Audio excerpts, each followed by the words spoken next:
الحمدللہ رب العالمین والصلاة والسلام علی رسولہ الکریم اما بعد فاعوذ باللہ من الشیطان الرجیم بسم اللہ الرحمن الرحیم ان الشرک لظلم عظیم صدق اللہ العظیم۔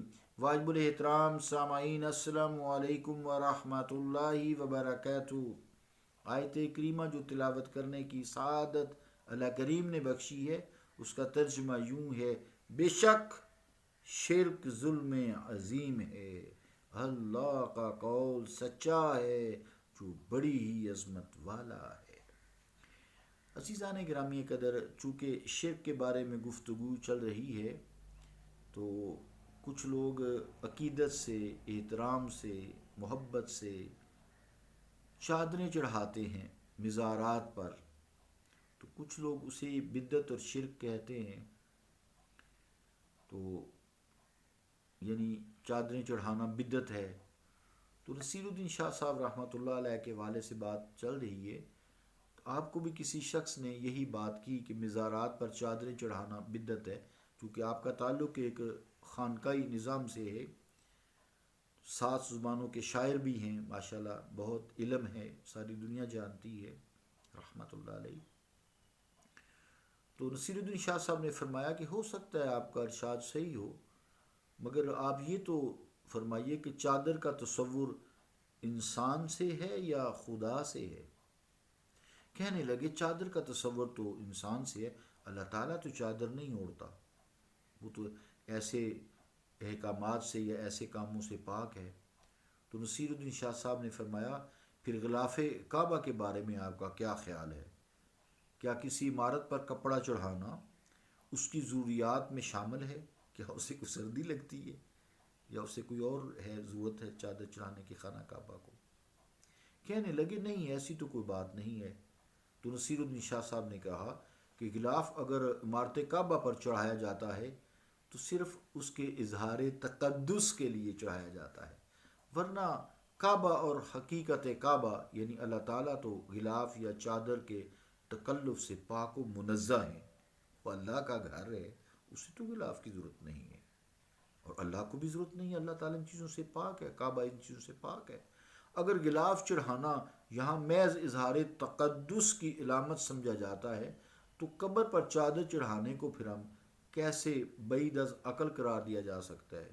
وہ بھی تو تقدس کے لیے، عقیدت کے لیے ہے، اظہار محبت کے لیے ہے۔ اس لیے قبر کے ساتھ ایک ایسے جسم کا تصور وابستہ ہوتا ہے جو حیات نبوی میں، جو حیات دنیاوی میں، دنیا کی زندگی میں کپڑے بھی پہنتا رہا، کپڑے بھی پہنتا رہا، اگرچہ وہ مٹی کے نیچے مدفون ہے، مگر اس کے ساتھ ستر اور چادر کا تصور اسی طرح قائم ہے، اس لیے کہ حیات ظاہری میں بھی اس کا تعلق انہی چیزوں سے تھا، بخلاف اس کے دیوار کعبہ کے پتھروں سے ستر اور چادر کا تصور تو وابستہ نہیں ہے، اور نہ جمادات کو اس کی ضرورت ہوتی ہے، یہ پتھروں، پہاڑوں وغیرہ کو، درختوں کو اس کی تو ضرورت نہیں ہوتی۔ اور پھر کعبہ کا مرتبہ جس ذات سے قائم ہے وہ بھی اجسام کی طرح ستر اور چادر تصور سے قطعی پاک ہے، یعنی اللہ تعالیٰ۔ لہٰذا اگر کعبۃ اللہ پر غلاف اور چادر کا تصور خلاف عقل نہیں تو قبر اور میت کے ساتھ تو چادر یا ستر کا تصور بدرجہ اولا خلاف عقل نہیں، بلکہ قرین عقل اور مطابق عادت ہے۔ حضور کریم علیہ الصلوۃ والسلام کے روضہ پاک میں اگر ہم اندر کی ہلکی سی نورانی جھلکی دیکھتے ہیں تو پردے بھی لٹکے ہوئے ہیں، تو حجرہ شریف کی قبر تو بہت دور ہے، اس کو تو کوئی شخص جو ہے وہ سیسا پلائیے کوئی شخص بھی دنیا کا قیامت سے پہلے دیکھ بھی نہیں سکتا، زیارت نہیں کر سکتا۔ سب جو ہمیں میڈیا پہ چیزیں آتی ہیں سب تصوراتی ہیں۔ تو حجرہ شریف پر جو ہے غلاف چڑھے ہوئے ہیں، چادریں پڑی ہوئی ہیں، تو یہ تو حضور کریم علیہ الصلوۃ والسلام منع بھی اب بھی فرما سکتے ہیں نا کہ بھئی یہ کام نہ کرو، یہ بدعت ہے، یہ شرک ہے۔ بہرحال عزیزان گرامی قدر، مزاراتوں کو اور قبور پر چادریں چڑھانا بھی سنت بیت اللہ میں اظہار تکریم و محبت کے لیے ہوتا ہے، کیونکہ مرنے والا شیخ القرآن تھا، شیخ الحدیث تھا، دین حق کی اس نے جو ہے وہ تبلیغ کی، اور دین فروشی نہیں کی اس نے، نہ دین فروشی وہ نہیں کرتا رہا، اگرچہ بیت اللہ کے مقام و مرتبہ کی نوعیت کچھ اور ہے۔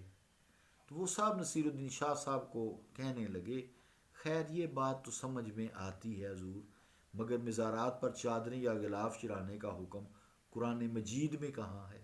یہ اگلا سوال انہوں نے کر دیا۔ تو نصیر الدین شاہ صاحب نے فرمایا، پہلے آپ کعبۃ اللہ پر غلاف چڑھانے کا حکم قرآن حکیم کی کسی آیت سے نکال دیجئے یا حدیث سے نکال دیجئے، وہ سنت رسالت مآب صلی اللہ علیہ وآلہ وسلم سے ہے، آپ کی فعلی سنت ہے۔ تو کہنے لگے پھر کوئی ایسی حدیث صحیح دکھا دیجئے جس میں حضور کریم علیہ الصلوۃ والسلام نے کسی قبر پر چادر یا غلاف چڑھانے کا صریحاً حکم دیا ہو۔ تو یہ سن کر خاموش ہو گئے۔ نصیر الدین شاہ صاحب فرماتے ہیں، اس ساری گفتگو کا عزیزان گرامی قدر مقصد صرف یہی ہے کہ ایسے امور کو شرک میں لانا، شرک کے ضمن میں ہرگز داخل نہیں کیا جا سکتا، اس لیے کہ شرک کا تعلق عقیدے سے ہے، عقائد سے ہے، جیسا کہ پہلے ہم نے شرک کے لغوی معنی میں تفصیلاً لکھا کہ ایک ذات میں دو یا دو سے زیادہ کوئی ہو تو وہ شرک کہلاتا ہے، ایک ذات میں دو یا دو سے زیادہ کوئی شریک ہوں تو شرک کہلاتا ہے، یا اگر اللہ کے علاوہ کسی اور کی عبادت کی جائے تو وہ بھی شرک ہے، یا اللہ تعالیٰ کی ذات کے علاوہ کسی اور کو جو ہے وہ امور کائنات میں تصرف کرنے والا بذات سمجھا جائے خود سے، تو دعا کا جو ہے تعلق وہ تو رہتا ہے، اللہ کی بارگاہ میں کوئی بھی شخص دعا کر سکتا ہے، کروا سکتا ہے۔ اللہ تعالیٰ ہمیں دین کو سمجھنے کی توفیق اور اس پر عمل کرنے کی توفیق عطا فرمائے۔ صلی اللہ تعالیٰ علی رسول خیر خلقہ محمد وعلی آلہ و اصحابہ اجمعین برحمتک یا ارحم الراحمین۔